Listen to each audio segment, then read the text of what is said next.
এক গ্রামে লালু নামে এক লোকের হোটেল ছিল। সেখানে শুধু চিকেন ভাত পাওয়া যেত। গ্রামে এই একটাই ননভেজের হোটেল ছিল। সেই কারণে লালু তার মন মর্জি দামে চিকেন ভাত বিক্রি করত। দাদা, তাড়াতাড়ি আমায় এক প্লেট চিকেন ভাত দেবেন তো। দিচ্ছি, কিন্তু গরম গরম চিকেন ভাত এক প্লেট 150 টাকা। কি বলেন লালুদা? গতকালই তো 100 টাকায় খেলাম। গতকাল ছিল গতকাল, আজ বাজারে মুরগির দাম বেড়েছে, মশলার দাম বেড়েছে, তাই আমারও মেজাজ বেড়েছে। কিন্তু এত বেশি দাম নিলে গরিব মানুষ খাবে কি করে? গরিব মানুষ চিকেন খেতে আসে কেন? আলু ভর্তা খা গিয়ে। দোকানের কর্মচারী হেসে ওঠে। এইভাবে মানুষের কষ্টের সুযোগ নেওয়া ঠিক না বাবা। ওহে বুড়ো, বেশি জ্ঞান দিও না। এই বাজারে আমার বিরুদ্ধে কথা বলার সাহস কারো নেই।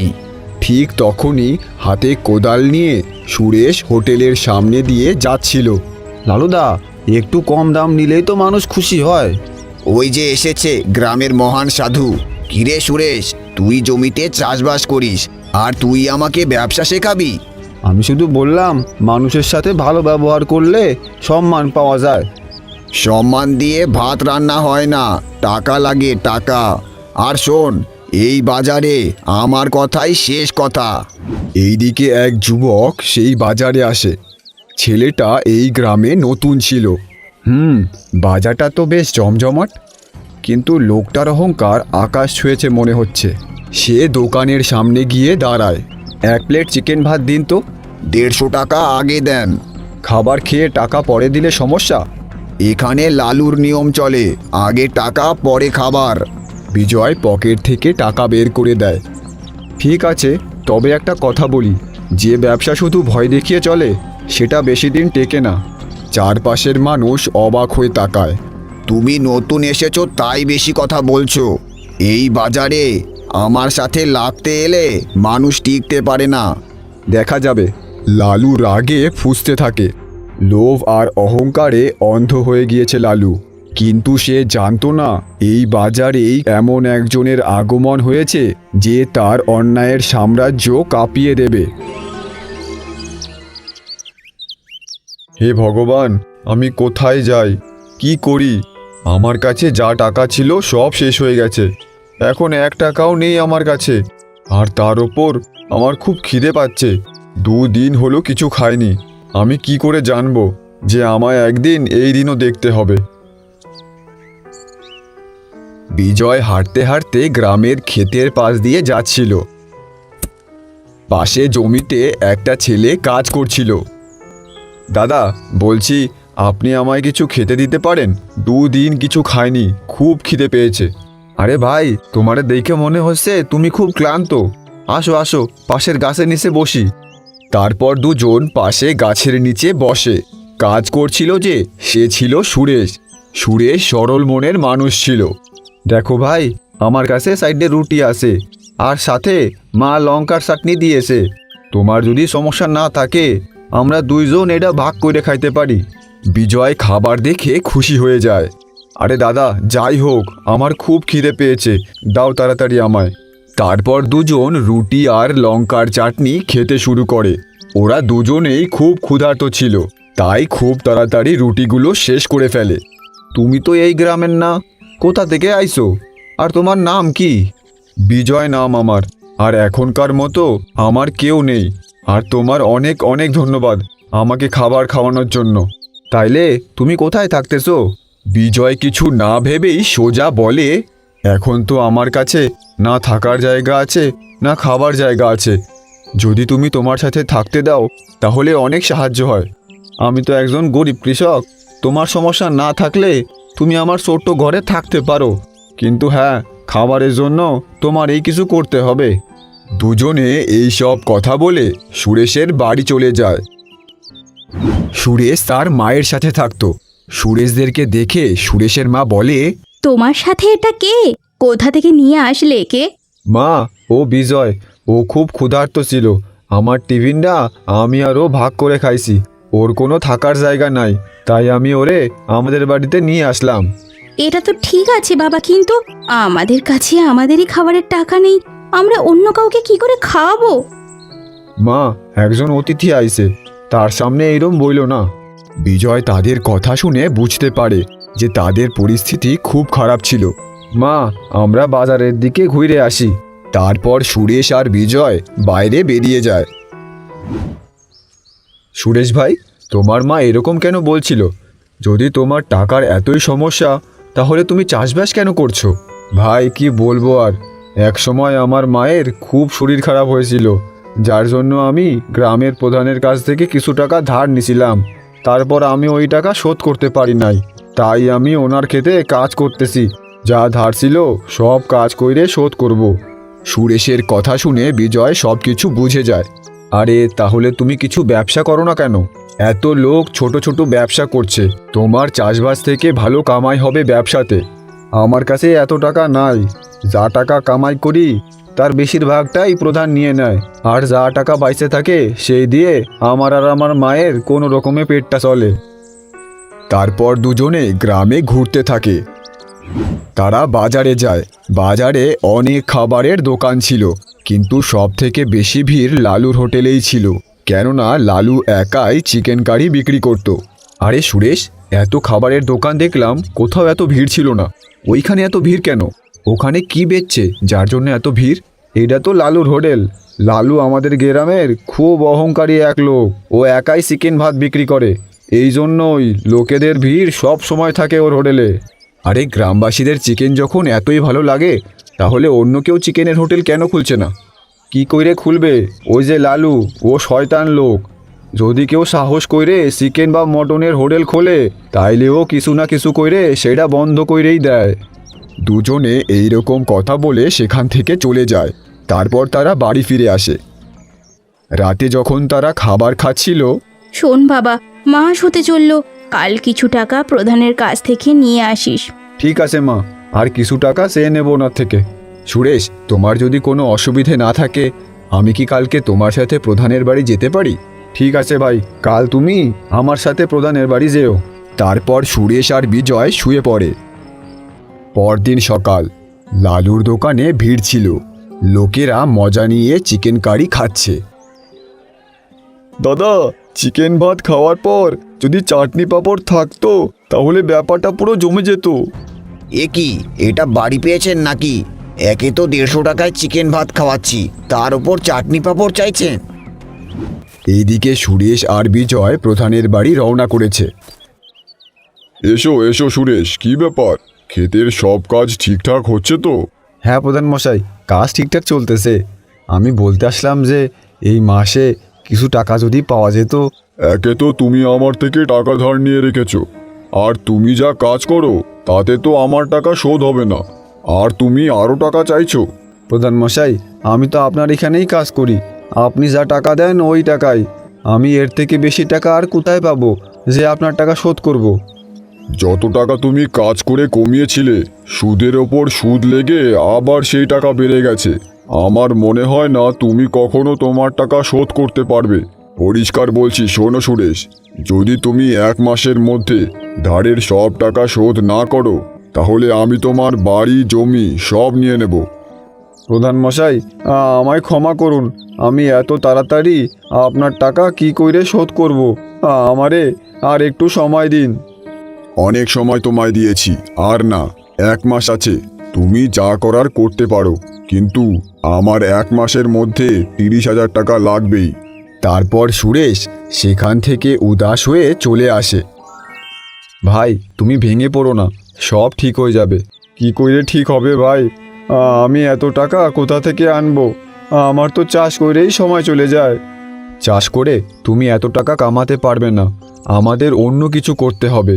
দেখো, আমার কাছে একটা বুদ্ধি আছে। আমি যবে থেকে এই গ্রামে এসেছি তবে থেকে দেখছি তোমার এই গ্রামে চিকেন ভাতের হোটেলে খুব ভিড় থাকে। যদি আমরা কিছু কইরেও চিকেন ভাতের দোকান দিই, তাই হইলে ওই লালু বন্ধ করে দেবে। আরে, আমরা কপি করব তবে না বন্ধ করবে? আর ও তো অনেক বেশি দামে বিক্রি করে ওর চিকেন ভাত, লোকেরা খেতে পারছে না, তাই অনেকে না খেতে পেরে চলে যাচ্ছে। আর গ্রামে চিকেন কারির একটাই দোকান। কিন্তু তোমার মাথায় কি চলতেছে সেটা তাড়াতাড়ি বলো। চিকেন পরোটা, আমরা চিকেন পরোটার দোকান দেব। বাহ, এইটা তো বেশ ভালো বুদ্ধি, চিকেন পরোটা। গ্রামবাসীরা এত চিকেন খায়, এখন যদি আমাদের দোকানও হয় তাহলে আমরাও ভালো কামাই করব আর তাড়াতাড়ি প্রধানের সব টাকা শোধ করতে পারবো। তাহলে এটাই পাক্কা হয়ে গেল, কাল থেকেই আমরা চিকেন পরোটা বিক্রি করব। আমাদের ঠেলা এই গ্রামে সব থেকে স্পেশাল ঠেলা হবে। কিন্তু ভাই, আমাদের কাছে এত টাকা কোথা থেকে আসবে? ঠেলা কিনতে হবে, রান্নার সব জিনিসপত্র কিনতে হবে, সেগুলো কোথা থেকে আসবে? চিন্তা করো না, আমার কাছে একটা সোনার আংটি আছে, এটা বেচে দিলেই সব জিনিস হয়ে যাবে। তারপর বিজয় তার সোনার আংটি বের করে সুরেশকে দেখায়। আরে, তোমার কাছে সোনার আংটি কোত্থেকে আসলো? দেখো ভাই, তুমি চিন্তা করো না, এটা আমারই। চলো, এটা বিক্রি করে তারপর দোকানের সব জিনিস কিনে কাজ শুরু করি। দুই বন্ধুর চোখে এখন একটাই স্বপ্ন, তাদের ঠেলা আর প্রধানের সব টাকা শোধ করা। পরদিন সকালেই দুজনে মিলে চিকেন বানাতে শুরু করে। কিছুক্ষণেই তারা চিকেন রান্না করে ফেলে। তারপর তারা ঠেলা সাজিয়ে বাজারে ঠেলা নিয়ে চলে আসে। আসুন আসুন দাদা দিদি, আর খেয়ে যান গরম গরম চিকেন পরোটা। বিজয়ের ডাক আর চিকেনের কথা শুনে কিছু গ্রামবাসী সেখানে আসে। কি বলছো, চিকেনের সাথে পরোটা? বাহ! আরে, গ্রামে তো একটাই চিকেন ভাতের হোটেল আছে, ও অনেক বেশি দাম নেয়। তোমরা বলো কত টাকা বেচছো এক প্লেট? দাদা, এক প্লেট 50 টাকা। আরে বাহ, 50 টাকা? তাহলে দাও আমাদের এক প্লেট করে। সুরেশ তাড়াতাড়ি প্লেট সাজিয়ে তাদের দিয়ে দেয়। লোকগুলো খেতে শুরু করে। আরে বাহ ভাই, চিকেনের তো খুব স্বাদ হয়েছে, পরোটা দিয়ে খেতে খুব ভালো লাগছে। সত্যি ভাই, খুব ভালো বানিয়েছো। তাদের কথা শুনে আশেপাশের লোকেরাও আসে। কিছুক্ষণেই তাদের ঠেলায় ভিড় লেগে যায়। দাদা, আমাকে 2 প্লেট দাও। সন্ধ্যা পর্যন্ত ঠেলা পুরো খালি হয়ে যায়। ভাবলাম আমি একটু খাবো, কিন্তু সবই তো শেষ হয়ে গেছে। আজ কামাই তো হলোই, কাল সকালে তুমি সবার আগে খেও, তারপর বেচবো। পরদিন সকালে বাজারে হইচই লেগেছিল, কিন্তু সব থেকে বেশি ভিড় সুরেশ আর বিজয়ের ঠেলার সামনে ছিল। সেখানে লোকেরা চিকেন পরোটার স্বাদ নিচ্ছিল, আর এই দেখে সামনে লালুর সহ্য হচ্ছিল না। কত ভালো আমার হোটেলটা চলছিল, ওরা আমার হোটেল চালাতে দেবে না, ওরা চিকেন পরোটার দোকান দিয়েছে। লালু রেগে সুরেশের ঠেলার দিকে যায়। কি জাদু করেছিস সেই চিকেন পরোটায় যে লোকেরা এত ভিড় লাগিয়ে খাচ্ছে? আমার চিকেন ভাত বাসি হয়ে গেল নাকি? ভালো আর পরিষ্কার বানানো খাবারেই আসল স্বাদ হয় লালুদা। আমাদের চিকেন পরোটায় কোনো জাদু নেই, তোমার চিকেন ভাতের থেকে 2 গুণ কম দামে বিক্রি করছি, মাত্র 50 টাকা। এই জন্যই লোক আসছে। তুমি লোভ কম করে তোমার চিকেন ভাতের দাম কমিয়ে দাও, দেখো লোকেরা আসবে। ওই, তুই খুব কথা বলছিস সুরেশ, ওই নতুন ছেলেটাকে বুঝিয়ে দে আমি কে। আর হ্যাঁ, খুব তাড়াতাড়ি তোদের এই ঠেলা এখান থেকে উঠাচ্ছি আমি। সৎভাবে কিছু না করো, কিন্তু অন্তত কারো ক্ষতি তো করো না। লালু রেগে নিজের দোকানে চলে যায়। দেখ ভাই, আমি বলছিলাম না, এই লালুদা আমাদের দোকান চালাইতেই দেবে না। ও খুব লোভী লোক, নিজের দোকান ছাড়া আর কাউরে চালাতে দেয় না। আরে ভাই, তুই চিন্তা করিস না, আমি আছি তো। 2-3 দিনেই অনেক টাকা জমা হয়ে গেছে। আমরা প্রধানের ধারের টাকা সব শোধ করে দেব, তারপর দেখব ওই লালু কি করে। এখন থেকে রোজ সুরেশের ঠেলায় বড় লাইন লাগতো। তার দোকানের চিকেন পরোটার নাম দিন দিন ছড়িয়েই যাচ্ছিল, আর সকাল থেকে সন্ধে হতেই ওদের পরোটা বিক্রি হয়েই যেত। বাহ ভাই বাহ, যে তোমার চিকেন পরোটা একবার খাবে দ্বিতীয়বার না এসে থাকতে পারবে না। তোমাদের চিকেন পরোটায় এত স্বাদ কি করে? কি দাও এতে? আমার ছেলে তো খুব বায়না করছে খাবার জন্য। হ্যাঁ, দিই তো, আমাদের বন্ধুত্বের ভালোবাসা দিই এতে। দাদা, আপনার ছেলের জন্য 1 প্লেট চিকেন পরোটা আমাদের তরফ থেকে একদম ফ্রি। আপনারা খুব ভালো, আপনাদের অনেক ধন্যবাদ দাদা। তারপর সুরেশ ওই লোকটাকে চিকেন পরোটার প্যাকেট করে দিয়ে দেয়। এভাবেই কিছুদিন পর ওদের ভালো টাকা জমা হয়েছিল। শোন ভাই, টাকা ভালো জমেছে, এখন আমরা গিয়ে প্রধানের সব টাকা শোধ করে দেব। ঠিক বলছিস, চল যাই, প্রধানের সব টাকা দিয়ে দেব। অনেক কথা বলছিল আমারে, আমি এত তাড়াতাড়ি ওনারে টাকা দিয়ে দেব, উনি তো অবাক হয়ে যাবে। তারপর দুজনে বেরিয়ে পড়ে প্রধানের বাড়ির উদ্দেশ্যে।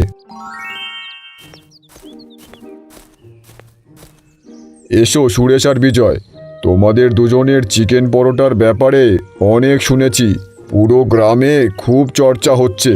হ্যাঁ প্রধান মশাই, এই জন্যই তো আপনার পুরো টাকা শোধ করতে আইছি। এই নেন আপনার পুরো সুদের সাথে 30,000 টাকা। আমরা দুইজনে দিন রাত কাজ করে এই টাকা কামাইছি। এত তাড়া কিসের ছিল, কদিন পরেই দিতে।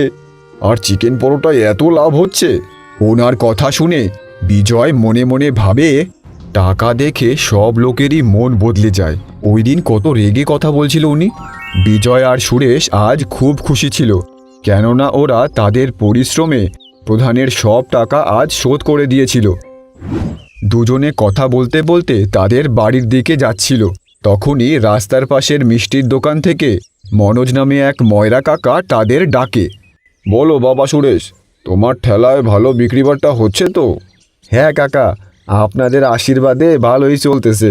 কিন্তু মনে রেখো বাবা, সব সাফল্যের পেছনে খারাপ নজরও লেগে থাকে।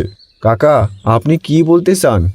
বাবা, আমি এক সময় বিরিয়ানির দোকান খুলেছিলাম, কিন্তু ওই লালু মিথ্যে বদনামি দিয়ে আমার দোকান বন্ধ করে দিল।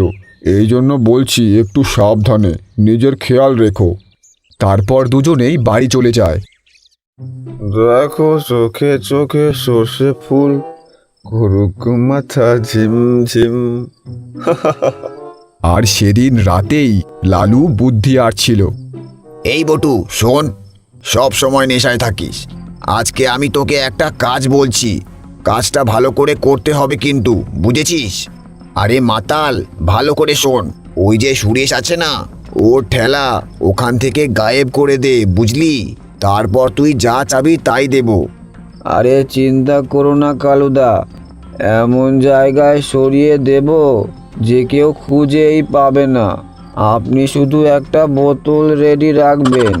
তারপর বটু ওখান থেকে টলতে টলতে বেরিয়ে পড়ে। আজকে তো বোতলের জোগাড় হয়ে গেল। এই তো ঠেলাটা। সেখানে গিয়ে বটু ঠেলা ধাক্কা দিতে শুরু করে। ঠেলাটা চেন দিয়ে তালা মারা ছিল, তাই ঠেলাটা সরছিল না।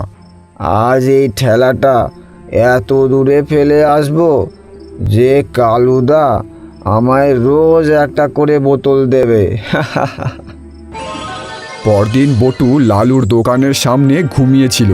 আরে বটু, তুই রাত থেকে এখানেই আছিস নাকি? একটা কাজ বলেছি, সেটাও ঠিক করে হলো না। হ্যাঁ, আরে কালুদা, কি বলছো? ওই সুরেশের ঠেলা তো অনেক দূরে রেখে এসেছি কাল রাতে। আরে মাতাল, ওই দেখ দেখ, ওটা সামনে কার ঠেলা? এইদিকে সুরেশ আর বিজয়ের ঠেলায় খুব ভিড় ছিল। আরে ঠেলা এইখানে কি করে আসলো? আরে আমি সত্যি বলছি সুরেশ দা, আমি তো এইটা অনেক দূর ধাক্কা দিয়ে নিয়ে গেছিলাম। ভুলটা আমারই, যে একটা মাতালকে কাজ দিয়েছি। যা, পালা এখান থেকে। একদিন রাতে বাজারের সব দোকান যখন বন্ধ হয়ে গেছে, তখন লালু অপেক্ষায় ছিল বাজার ফাঁকা হওয়ার। তোর চিকেন পরোটার এত নাম, আমি থাকতে সেটা কি করে থাকতে দিই? ওই নাম আমি মাটিতে মিলিয়ে ছাড়বো। লালু এই দিক ওই দিক দেখে কেউ আছে নাকি। বাজার খালি দেখে সে লুকিয়ে সুরেশের ঠেলার দিকে যায়। ওইদিকে দুই বন্ধু খুব খুশি ছিল। এই রকমই চলতে থাকলে তাইলে আমরা আমাদের একটা হোটেল খুলে নেব, আর হোটেলের সামনে বড় করে নাম হবে সুরেশ আর বিজয়ের চিকেন পরোটা। দেখ ভাই, দোকান চলে আর না চলে, কিন্তু কখনো মনে লোভ আসতে দিবি না। দোকান সবসময় পরিশ্রম আর সততার সাথে চলে। পরদিন দুজনে ঠেলা খুলেছিল, আর প্রতিদিনের মতো ঠেলায় ভিড়ও ছিল। পুলিশ আর কিছু লোক সেই ঠেলায় আসে। আমি ইন্সপেক্টর দয়া, আমার কাছে অভিযোগ আছে যে আপনি আপনার চিকেন পরোটায় কিছু মিশিয়ে গ্রাহকদের খাওয়াচ্ছেন। কি বলছেন স্যার, এমন কি হলো? আরে ইন্সপেক্টর স্যার, আমিও শুনেছি কোনো সমস্যা আছে ওদের চিকেন পরোটায়। আরে উনি মিথ্যা বলতেছে। আমাদের দোকানের খাবারে আমরা কোনো খারাপ জিনিস মিলাই না স্যার, এইটা কেউ আমাদের ফাঁসাচ্ছে। যতক্ষণ না তল্লাশি না হয় আমরা কিছু বলতে পারবো না। আমাদের ঠেলা পুরো তল্লাশি নিতে হবে। ঠিক আছে স্যার, আপনি তল্লাশি করুন, আমরা কিছু খারাপ করি না, তাহলে ভয় কেন পাবো? হ্যাঁ ঠিক আছে, তোমরা সবাই পেছনে যাও। এইদিকে বাজারে কিছু লোক জড়ো হয়ে যায়। সবাই এই সব ঘটনা দেখছে। তখনই পুলিশ একটা প্যাকেট পায় যাতে কিছু সন্দেহজনক পদার্থ ছিল। এটা কি? আমরা জানি না স্যার, এইটা এখানে কি করে আসলো। ও, এবার বুঝতে পারলাম, এই জন্যই চিকেন পরোটার এত চল। দেখো দেখো গ্রামবাসী, এই দেখো। এই সব দেখে বিজয়ের খুব রাগ হয়। সে লালুর দিকে আঙুল দিয়ে বলে, তুমি খুব লোভী লোক, এগুলো সব তোমার চাল, কেননা তোমার হোটেল তো চলছে না। আরে চোরের জোর গলা, নিজেরা খাবারে ওষুধ মেশাচ্ছিস আর দোষ আমায় দিচ্ছিস। তাদের মধ্যে প্রধান দাঁড়িয়েছিল। সে বলে, হ্যাঁ ভাই, তাই ভাবি এত টাকা এত তাড়াতাড়ি কি করে দিয়ে দিল? যার কাছে ফুটো কড়িও ছিল না সে নিজের ঠেলা খুলে ফেলেছে, আর ঠেলা খুলেই বেশি বিক্রির জন্য ওষুধ দিয়ে খাবার বিক্রি করছিলি। এইসব শুনে গ্রামবাসীরা নিজেদের মধ্যে আলোচনা করতে শুরু করে। তখনই হঠাৎ বিজয় বলে, আমি জানি কে এটা করেছে। হ্যাঁ, আপনি কি জানেন বলুন। ঠিক আছে, এখন আমার কাছে আর কোনো রাস্তা নেই। তারপর বিজয় তার পকেট থেকে একটা কার্ড বের করে আর পুলিশকে দিয়ে দেয়। পুলিশ ওই কার্ড দেখে অবাক হয়ে যায়। আরে, রয়্যাল হোটেলের মালিক বিজয় সিং? কি আপনি শেখর সিংয়ের ছেলে? বিজয় ভাই, সত্যিই তুই হোটেলের মালিক? হ্যাঁ। এই সব শুনে গ্রামের লোকেরা অবাক হয়ে যায়। সব থেকে বেশি তো সুরেশ অবাক হয়েছিল, কেননা এত বড় হোটেলের মালিক এই গ্রামে এসে ঠেলায় কেন কাজ করছে। ও মিথ্যে বলছে, না হলে ও গ্রামে এসে ঠেলা কেন লাগাবে? ও নকল কার্ড বানিয়ে এনেছে। হঠাৎ তখনই গ্রামে এক গাড়ি আসে। সেই গাড়ি থেকে বের হয় এক লোক। উনি ছিল শেখর সিং। ওনাকে দেখে সবাই অবাক হয়ে যায়। আরে স্যার, আপনি এখানে? বাবা, তুমি এখানে? বিজয় বাবা, তোর সময় শেষ হয়ে গেছে, এখন তুই এসে আমাদের হোটেল সামলাতে পারিস। বাবা, আমি আর একদিন এখানে থাকতে চাই। এখানে কিছু কাজ বাকি আছে, সেগুলো সেরে আমি পরদিন বাড়ি ফিরব। ঠিক আছে বাবা, কিন্তু তাড়াতাড়ি আসিস। এই বলে শেখর সিং চলে যায়। এখন সবাই বিজয়কে বিশ্বাস করে যে সে সত্যিই বলছিল। স্যার, বলতে পারবেন এই প্যাকেটে কি আছে? এটা একটা নেশার ওষুধ। এটা খাবারে মিলিয়ে খেলে সেই লোকের ওই খাবারের নেশা হয়ে যাবে। আমি সন্দেহ না, পুরো নিশ্চিতের সাথে বলছি, এটা লালুই করেছে। আগে গ্রামে আরও চিকেন মটনের হোটেল খুলেছিল, সেগুলোও এইভাবেই বন্ধ করেছে ও। এটা মিথ্যে বলছে, এতে আমার কোনো হাত নেই। তুমি কি ভাবো এত বড় হোটেলের মালিক একটা ঠেলা চালাচ্ছে, সেটায় ওষুধ মিশিয়ে বিক্রি করবে? পুলিশ লালুর কথা না শুনে তাকে ধরে নিয়ে যায়। আর এইদিকে সুরেশ এটা ভাবছিল যে বিজয় কেন তার সাথে কাজ করছিল। বিজয়, তুই এত বড় হোটেলের মালিক হয়ে আমার সাথে কাজ কেন করতেছিলি? আরে, আমার বাবা অনেক সরল আর উচ্চ মনস্ক মনের মানুষ। ওনার মনে হয়েছে আমি যদি হোটেলের মালিক হয়ে যাই, হোটেল আমি চালাতে পারবো না। এই জন্যই উনি আমার 1 মাসের পরীক্ষা নিল। এখন তুই চিন্তা করিস না, আমি তোর জন্য একটা হোটেল খুলেই এই গ্রাম থেকে যাব। এই জন্যই আমি এখনো আছি। এখন সুরেশ সব বুঝতে পারে। তারপর সে খুশি হয়ে যায়। তারপর গ্রামে বিজয় তাকে এক বড় হোটেল খুলে দেয়।